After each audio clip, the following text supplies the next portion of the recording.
So welcome. This is Hope, and I am so glad you joined. And yes, I came in with a little bit of theme music, listening to some Mary Mary. She wants to tell the truth. She says it's the God in me. And you know what? That is a theme that flows well for me and you today, and the message that I wanted to share. Before I go into the content, though, I wanted to ask that you go ahead and click the subscribe button so that you and I can vibe again, right?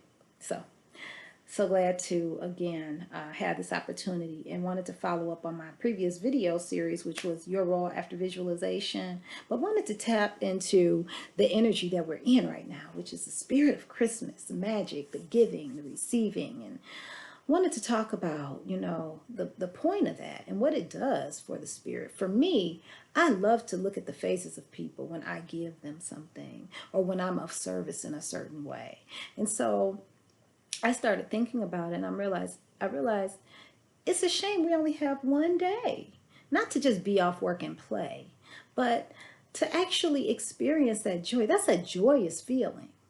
And you know what? We don't have to accept that. We can continue this vibe ourselves. So I want to go into the new year with this vibe. This feeling of enlightenment and awareness of I have the ability and the power to change the lives of other people, myself, And with that, carrying that into my own vibration, realizing I'm a generative being. Let's think about that. Generative, that means from thought form, actions. You can say a kind word and change the energy of someone's life, change their whole day. So go forward with into this new year with the idea of being of service. And I promise you, it does fit into your toolkit and the law of success, right? It is a part of the law of success. You want to be successful? You want to feel joy and happiness? Be a giver. Be of service. Join a group to support you in that way. May not be a church person. That's why I do these videos, because some of us will never, I do, but some people will never step foot into a spiritual center or church. But you can still be of service. You can still be a generative being. You want to have success. You want to feel happy. That's a part of it, right? Being a part of something bigger than yourself. Planting the seeds that you want to sow and reap later. You want to see a huge harvest in your life? Start giving and watch how you have an overflow in your own personal life.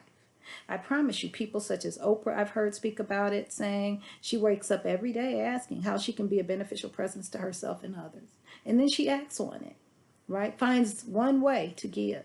I'm in a group, a RIA group, in which they give advice and support to each other. Dylan, shout out to you. You've created a great network of givers. People give tips, they mentor, and this is a real estate group that I'm talking about. It's just a positive example of how successful people operate. He gives and motivates others to give, and he experiences great success. So again, shout out Dylan, and shout out to everybody else who is doing this in their own way. Reverend Kelly at Unity of Farmington, you gave us the challenge of of doing something kind every day. Check me out. All jokes aside. But yeah, I just wanted to mention a few people who have had an impact on my life and encourage and motivate you also out there to give. Live to give. Thank you.